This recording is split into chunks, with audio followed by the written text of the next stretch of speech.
विभिन्न बार association, Lok Sabha association Patan, जिल्ला बार association, अरू बार एसोसिएसनका अध्यक्षज्यू, पदाधिकारीज्यूहरू, सम्पूर्ण आज मात्रै अधिवक्ताको लाइसेन्स लिनुभएका, प्रमाणपत्र लिनुभएका सम्पूर्ण विद्वान तथा विदुषी कानुन व्यवसायी मित्रहरू र आदरणीय सञ्चारकर्मी साथीहरू,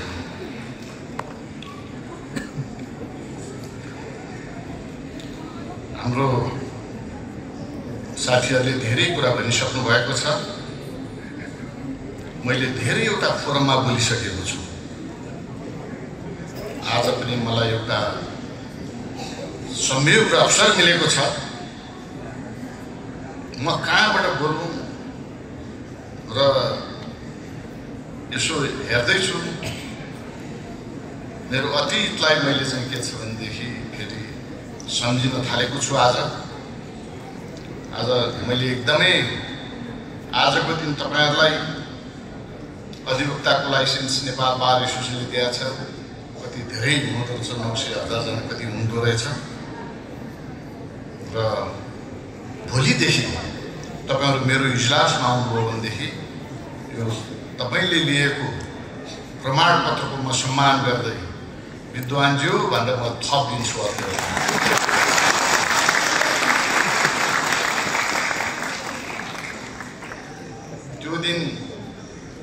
त्यो दिन भोलि नै आउँछ, आज आउँदैन। भोलिसम्म तपाईहरुले चाहिँ के छ पर्खनु पर्छ। कुनै समय म पनि तपाईहरु जस्तै थिएँ। आज कतिपय अवस्थामा तपाईहरु मभन्दा माथि हुनुहुन्छ। म प्रधान न्यायाधीश भइसक्यो मान्छे भोलि वकालत गर्न पाउँदैन। तपाईहरुले जीवन पर्यन्त गर्न पाउनुहुन्छ। तर जीवन पर्यन्त गर्न पाउनुहुन्छ भन्नुको अर्थ तपाईले त्यसको लाज पनि राख्न सक्नुहुन्छ। त्यो सजिलो छैन।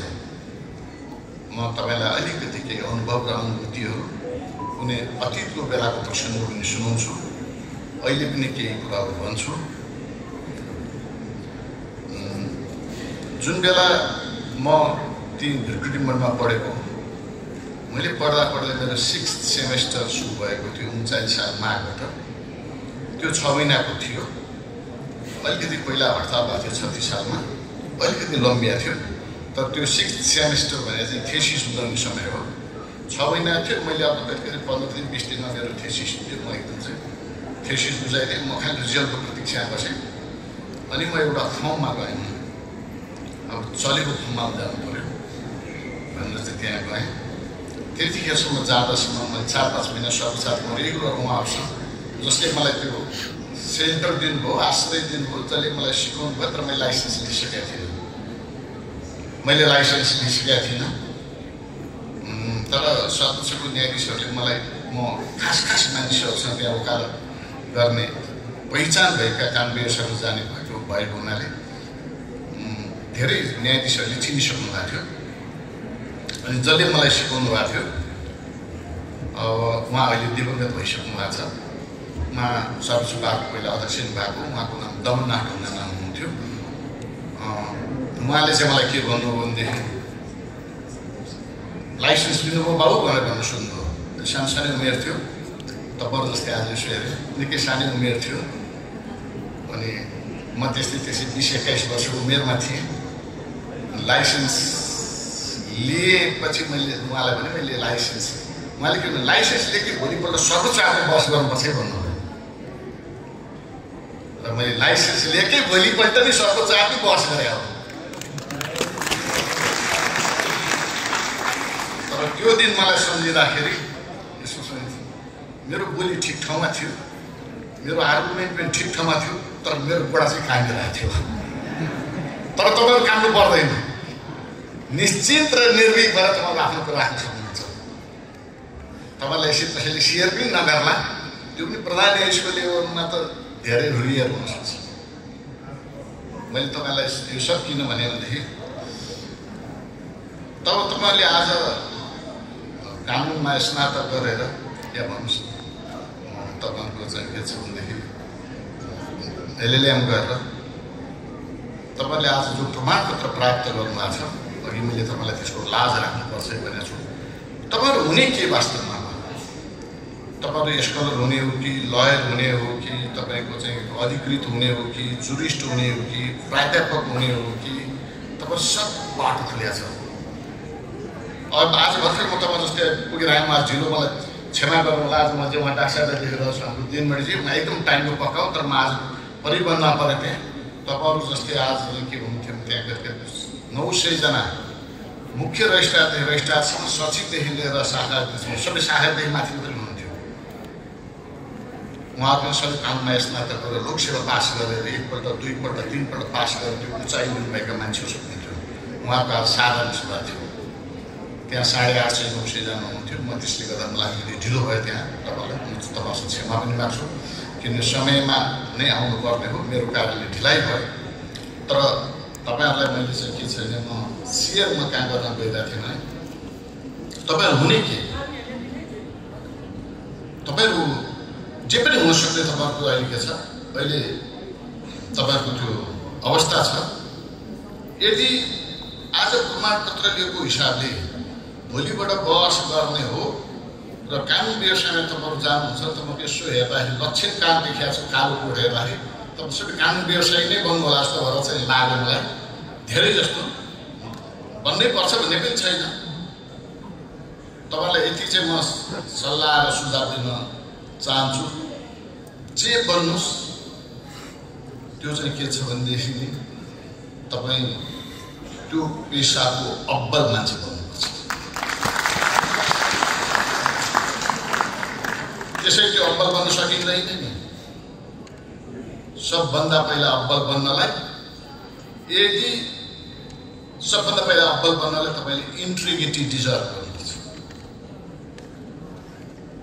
त्यो जुनसुकै पेसामा नै चाहिन्छ, लिगल प्रोसेसमा त प्रचुर रूपले चाहिन्छ। तपाईँ जतिसुकै जान्ने किन नहुनुहोस्, तपाईँ युनिभर्सिटी टप हुनुहोस्, गोल्ड मेडलिस्ट हुनुहोस्, कलेज टप हुनुहोस्, तर तपाईँले इन्ट्रिग्रिटी डगमगायो भने त्यो युनिभर्सिटी टप र गोल्ड मेडलिस्टको केही अर्थ हुँदैन। त्यसैले निष्ठा डगमगायो भने कानुन व्यवसाय मर्यादित हुन सक्दैन। अनि फेरि कानुन व्यवसाय मर्यादित भयो भने कानुन व्यवसाय सम्मानित हुन सक्दैन।